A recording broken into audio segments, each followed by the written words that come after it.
มอบภาพโครงการก่อสร้างอ่างบำบัดน้ำเปื้อนแบบบ่รวมศูนย์และโรงงานบำบัดขี้ทะเลอาจมภายใต้โครงการสร้างความอาจสามารถในการคุ้มครองน้ำเปื้อนและขี้เหงื่อเพื่อปรับปรุงสิ่งแวดล้อมในสาธารณรัฐประชาธิปไตยประชาชนลาวในวันที่ 11 พฤศจิกายน 2025 นี้ได้มีพิธีมอบภาพโครงการก่อสร้างพื้นฐานโครงสร้างการบำบัดน้ำเปื้อนที่สำคัญคือระบบบำบัดน้ำเปื้อนแบบบ่รวมศูนย์4แห่ง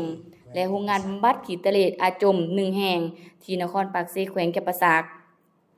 พื้นฐานของรางนี้แม้นเป็นผลสำเร็จอันโดดเด่นของโครงการสร้างความอาจสามารถในการคุ้มครองน้ำเปื้อนและขี้เหงื่อ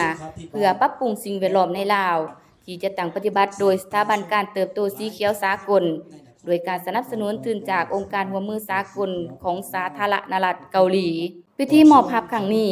ซึ่งมีเป้าหมายเพื่อปรับปรุงสภาพสุขาภิบาลและสิ่งแวดล้อมตัวเมืองโดยเฉพาะอยู่นครปากเซ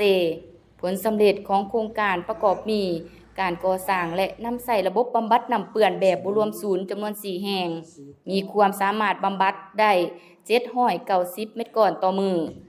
การก่อสร้างและนำใส่โรงงานบำบัดขี้ทะเลอาจมจำนวน1แห่งสามารถบำบัดได้25เม็ดก้อนต่อมือโครงการดังกล่าวได้ให้การบริการสุขาภิบาลที่ปลอดภัยแก่ประชาชนหลายกว่า 90,000 คนในนครปากเซช่วยลดพรความเสี่ยงของพยาธิที่มาจากน้ำอย่างหลวงหลายนอกนี้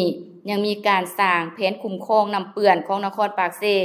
และกฎระเบียบการคุ้มครองขี้ทะเลอาจมและอัตราการบริการเพื่อรับประกันการบริการที่มีคุณภาพสูงและยืนยงพื้นฐานโครงสร้างดังกล่าวได้ถูกมอบอย่างเป็นทางการให้แก่รัฐบาลลาวโดยผ่านกระทรวงโยธาธิการและขนส่ง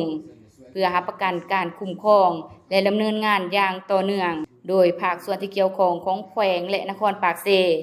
เป็นเกียรติกับร่วมในพิธีครั้งนี้ยังมีท่านเดชสงครามธรรมวงศ์รองรัฐมนตรีกระทรวงโยธาธิการและขนส่ง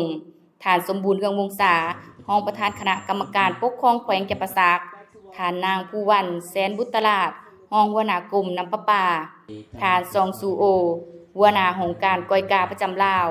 พร้อมด้วยแผนกการที่เกี่ยวข้องของแขวงอำนาจการปกครองนครปากเซและครูร่วมงานจัดตั้งปฏิบัติโครงการดังกล่าวเข้าร่วมพิธีมอบภาพอย่างเป็นทางการยังได้มีการมอบใบยินยอให้แก่ครูร่วมงานและนำพาผู้เข้าร่วมไปเยี่ยมชมขั้นตอนการบำบัดน้ำเปื้อนแบบบ่รวมศูนย์และโรงงานบำบัดขี้ทะเลอาจมการร่วมมือนี้เป็นแบบอย่างอดีตของการพัฒนาตัวเมืองสีเขียวที่ส่งเสริมการเติบโตทางเศรษฐกิจการสร้างด้วยเหตุงานทำและความยืนยงด้านสิ่งแวดล้อมไปเคียงคู่กัน